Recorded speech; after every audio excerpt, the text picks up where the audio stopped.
জয় মোহনবাগান। আমি আজকে এসেছি আমাদের মন্দিরেতে, অ্যান্ড মন্দিরেতে এসেছি কী জন্য এসেছি সেটা একটু পরে জানবে। একজন একটা বিশিষ্ট লোক আসছে আমার সাথে দেখা করার জন্য, কিন্তু তার মাঝে না আমি পেয়ে গেলাম ছোট্ট ছোট্ট তিনটে ভাই পেয়ে, এবং এগুলো ভাই বলতে সবুজ মেরনি ভাই, তাই তো? কোথায় থাকো, তোমার নামটা কি? আমার নাম ঋতব্রত, আমি যাদবপুর ইউনিভার্সিটির স্টুডেন্ট। ও, বাড়ি কোথায় তোমার? মিদনাপুর। মিদনাপুর। ও, মিদনাপুর থেকে এখানে পড়াশোনার জন্য এসছো। মোহনবাগানি ফ্যান? হ্যাঁ, একদম। আচ্ছা আচ্ছা। আরেকজন ভাই মোহনবাগানি? হ্যাঁ হ্যাঁ কোথায়? যাদবপুরেতেই? হ্যাঁ, যাদবপুরের স্টুডেন্ট, আমিও মেদিনীপুর থেকে আসছি। তুমিও মেদিনীপুর থেকে? আর আরেকজন ভাই পেয়ে? মেদিনীপুর, পশ্চিম মেদিনীপুর থেকে এসেছি। আচ্ছা, আর আমরা সবাই যাদবপুরের স্টুডেন্ট। যাদবপুরের স্টুডেন্ট। ভীষণ ভীষণ ভালো, তোমরা ভালো পড়াশোনা করো, সাথে মোহনবাগানের সঙ্গে থেকো। আচ্ছা, গতকাল খেলা দেখেছো? হ্যাঁ, কি মনে হয়েছে? ইন্টেন্ট একটু কম ছিল। এবারে খেলায় হার জিত আছে, যদিও হার জিত হারেনি বা জেতেনি, ড্র হয়েছে খেলা, কিন্তু তাও মানে একটু দুঃখিত। কিন্তু মানে মোহনবাগানের যেরকম খেলা আমরা এতদিন ধরে দেখে অভ্যস্ত, সেরকম কি লেগেছে? এরকম মানে একটু কম আর কি জন্য? একটু মানে অ্যাটাক কম কারণটা হচ্ছে আমাদের প্লেয়ারদের কি বলবো আপনাকে, অ্যাটাকিং এর যে ইন্টেন্সিটি সেইটা কোথাও একটা হারিয়ে যাচ্ছে। হারিয়ে যাচ্ছে। তুমি তো একটা রেগুলার কথা বললে, আমি তোমার সঙ্গেই কথা বলছি, তোমাকেই বলছি।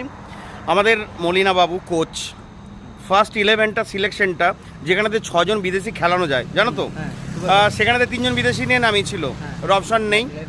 আর যেখানেতে আমাদের অপোনেন্ট ক্লাব মানে ইস্টবেঙ্গলেরতে ওরা 5জন বিদেশি নিয়ে খেলতে নেমেছিল। মাঝমাঠ বলে আমাদের কিছু নেই, তাই তো? মাঝমাঠ বলে আমাদের কিছু ছিল না। তো সেখানেতে আমাদের ম্যাচটা শুধু জাস্ট উইন দরকার ছিল। কারণ উইনটার পেছনে আবার কারণ আছে, কারণ আগের দিনেতে যে ম্যাচটা ডেম্পোর সাথে আমরা ড্র করেছি না, সেটাতে ও এক্সপেরিমেন্ট করেছে, মানে যাদের দরকার নেই তাদের দিয়ে প্র্যাকটিস করিয়েছে, তাই তো? সেখানেতে ম্যাচটা যদি আমরা 3 পয়েন্ট নিয়ে আসতাম, তাহলে সেক্ষেত্রে কালকে কিন্তু এরকম টাফ হতো না, আর ড্র করলে ওরা থ্রু হয়ে যেত না, কি তাই তো? আমার মনে হয় এখানে কোচেকে নিজের দায়িত্ব পুরো নেওয়া উচিত, যে আগের দিনে ম্যাচ এবং গতকালের ম্যাচে ড্র বা আগের ড্রটা করার জন্য, এবং আমরা সুপার কাপ থেকে ছিটকে যাওয়ার জন্য, কি তাই তো? আচ্ছা, কার খেলা ভালো লাগে?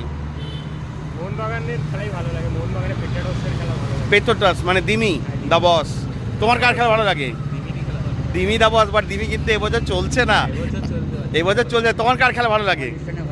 লিস্টান। একদম, লিস্টান আমারও ভালো লাগে। অ্যান্ড লিস্টানের খেলা বলতে ওই উইং দিয়ে দৌড়, অ্যান্ড তারপরে একদম পুরো একদম ফ্রি কিক এবং কি বলে তার স্প্রিন্টগুলো ভীষণ ভালো লাগে। তাহলে মোহনবাগানের সঙ্গে থাকো। আমরা এবছরে তো হয়তো আর কোনো সিজন আমরা পাচ্ছি না, নেক্সট সিজনে হয়তো একটা অ্যাটাকিং মিডফিল্ডার আসার কথা চলছে, জানুয়ারি উইন্ডোতে খুলবে। তাহলে আমাদের মোহনবাগানের জন্য একবার কেমন লাগলো? মোহনবাগানের অ্যাকচুয়ালি তাঁবুতে ঘুরে দারুণ লেগেছে, একদম। আচ্ছা আচ্ছা আচ্ছা আচ্ছা। তাহলে একবার হয়ে যাক তাহলে। জয় মোহনবাগান।